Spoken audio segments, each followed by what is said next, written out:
മിശിഹായിൽ അനുഗ്രഹീതരായവരെ, ദിവ്യകാരുണ്യ ഈശോ ഈ ദിവസം നിങ്ങളെയും നിങ്ങളുടെ കുടുംബങ്ങളെയും സമർത്ഥമായി അനുഗ്രഹിക്കുകയും അവിടുത്തെ കൃപകൾ കൊണ്ടും അനുഗ്രഹങ്ങൾ കൊണ്ടും നിങ്ങളെ ഓരോരുത്തരെയും നിറയ്ക്കുകയും ചെയ്യട്ടെ എന്നും പ്രത്യേകമായിട്ട് പ്രാർത്ഥിക്കുകയാണ്.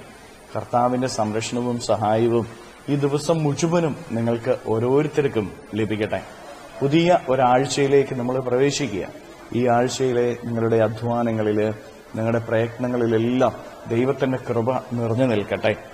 വിശുദ്ധ ലൂക്കായുടെ സുവിശേഷത്തിന്റെ 13-ാമത്തെ അധ്യായത്തിന്റെ 22 മുതലുള്ള തിരുവചന ഭാഗങ്ങളിൽ പഠിപ്പിച്ചുകൊണ്ട് നടക്കുന്ന ഈശോയുടെ അരികിലേക്ക് ഒരുവൻ ചെന്നിട്ട് ചോദിക്കുകയാണ്, കർത്താവെ, രക്ഷ പ്രാപിക്കുന്നവർ ചുരുക്കമാണോ?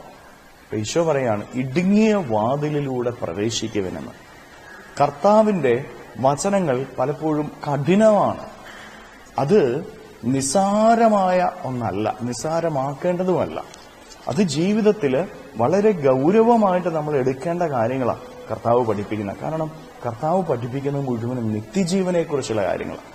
ക്ഷണികമായ കാര്യങ്ങളെക്കുറിച്ചുള്ള പഠനങ്ങളല്ല ഈശോ നൽകുന്നത്. ഈശോ എപ്പോഴും നിലനിൽക്കുന്നതിനെക്കുറിച്ച്, അത് നിത്യജീവനാണ്. നിത്യം നമ്മൾ ജീവിക്കേണ്ട ഇടത്തെക്കുറിച്ചാണ് ഈശോ പഠിപ്പിക്കുന്നത് മുഴുവനും. അത് പിതാവായ ദൈവത്തിന്റെ അരികിലാണ്.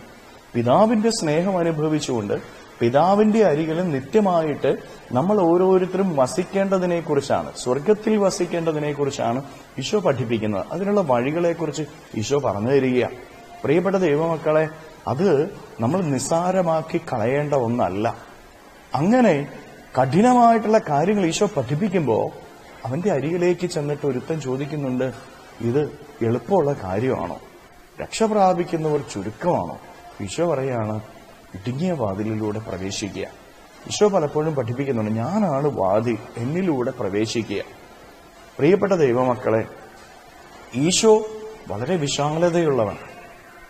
അവൻ എല്ലാം ഉൾക്കൊള്ളുന്നവനാണ്. അവനിലെല്ലാം ഉണ്ട്. നമ്മുടെ ജീവിതത്തിന് ആവശ്യമുള്ളതെല്ലാം ഈശോയിലുണ്ട്. നമുക്ക് എന്തൊക്കെ വേണോ അത് മുഴുവൻ ഈശോയിലുണ്ട്. ഈശോയ്ക്ക് മാത്രമേ നമുക്ക് തരാനായിട്ട് സാധിക്കുകയുള്ളൂ. ഈ ലോകത്തിൽ നമുക്ക് ഒരിക്കലെങ്കിലും തൃപ്തി എന്ന് പറയുന്ന കാര്യമുണ്ടോ? ഏത് കാര്യം നമ്മുടെ ജീവിതത്തിൽ ഈ ലോകത്തിൽ നിന്ന് കിട്ടിയാലും നമ്മൾ തൃപ്തരാകുന്നുണ്ടോ? പ്രിയപ്പെട്ട ദൈവമക്കളെ, നമ്മൾ പലപ്പോഴും തൃപ്തരല്ല. കാരണം ഈ ലോകത്തിൽ നിന്ന് ലഭിക്കുന്ന ഒന്നും നമ്മളെ തൃപ്തരാക്കില്ല. ഈശോയിൽ നിന്ന് ലഭിക്കുന്നത് മാത്രമേ നമ്മെ തൃപ്തിപ്പെടുത്തുകയുള്ളൂ. ഈശോയിലെല്ലാം ഉണ്ട് താനും. ആ ഈശോയിൽ നിന്ന് നമുക്കെല്ലാം കിട്ടണമെങ്കിൽ അവനാകുന്ന വാതിലിലൂടെ അവനിലേക്ക് നമ്മൾ പ്രവേശിക്കണം. ആ വാതിലെന്ന് പറയുന്ന ഇടുങ്ങിയ വാതില. അവന്റെ വഴികളെന്ന് പറയുന്നത് ഇടുങ്ങിയ വഴിയാണ്. സഹനത്തിന്റെയും കഷ്ടപ്പാടിന്റെയും ഒറ്റപ്പെടലിന്റെയും ഒക്കെ വഴികളാണ്. ജീവിതത്തില് എപ്പോഴും നിരന്ന പാതയിലൂടെ പോയാൽ, സന്തോഷത്തിലൂടെയും ഐശ്വര്യത്തിലൂടെയും ഉയർച്ചയിലൂടെയും പോയാൽ നമുക്ക് അവനിലേക്ക് പ്രവേശിക്കാനായിട്ട് സാധിക്കുകയില്ല. അവനിലേക്ക് പ്രവേശിക്കണമെങ്കിൽ നമ്മുടെ ജീവിതത്തിൽ കഷ്ടപ്പാടും സഹനങ്ങളും അവനെ പ്രതി ഏറ്റെടുക്കാനായിട്ട് നമുക്ക് സാധിക്കണം. പ്രിയപ്പെട്ടവരെ, ഈ ഭൂമിയിൽ നമ്മളൊക്കെ ജീവിക്കുമ്പോൾ വിശുദ്ധിയുടെ വഴിയിലൂടെ നടക്കുക എന്ന് പറയുന്നത് ഒരു കഷ്ടപ്പാടിന്റെ, ഒരു സഹനത്തിന്റെ വഴിയാണ്. കാരണം നമ്മുടെ ജീവിതത്തിലേക്ക് കടന്നു വരുന്ന തിന്മയെ എതിർക്കാൻ നമ്മുടെ ശക്തി കൊണ്ട് സാധിക്കില്ല.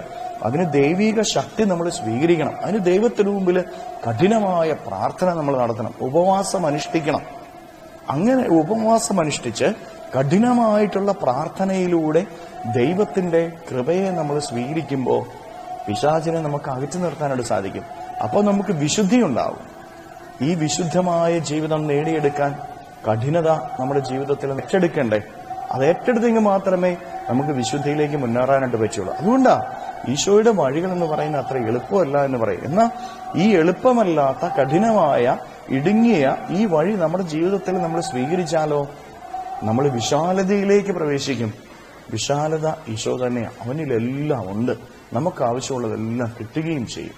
അതുകൊണ്ട് പ്രിയപ്പെട്ട ദൈവമക്കളെ, നമുക്ക് ഈശോയോട് ചേർന്ന് നിൽക്കാം. അവന്റെ വഴികളെ നമുക്ക് അനുഗമിക്കാം. അവൻ നൽകുന്ന പാഠങ്ങളെ നമുക്ക് സ്വീകരിക്കാം. അവൻ നൽകുന്ന കഷ്ടപ്പാടുകൾ നമുക്ക് ഏറ്റെടുക്കാം. കരങ്ങളെ യാചനയോടെ പിടിച്ച് കർത്താവിന്റെ കരങ്ങളിലേക്ക് നമ്മുടെ ജീവിതത്തെ കൊടുത്ത് നമുക്ക് സ്തുതിക്കാം. ഹല്ലേലൂയ. ഈശോയെ നന്ദി. Hallelujah, hallelujah, hallelujah, hallelujah, hallelujah. കർത്താവായ ഈശോയെ, മക്കളെ ഓരോരുത്തരെയും സമർപ്പിക്കുന്നു. ഇവരെ ഓരോരുത്തരെയും അനുഗ്രഹിക്കുകയും ആശീർവദിക്കുകയും ചെയ്യണമേ. കർത്താവെ, അവിടുത്തെ കൃപകൾ കൊണ്ട് ഈ മക്കളെ ഓരോരുത്തരെയും നിറയ്ക്കണമേ.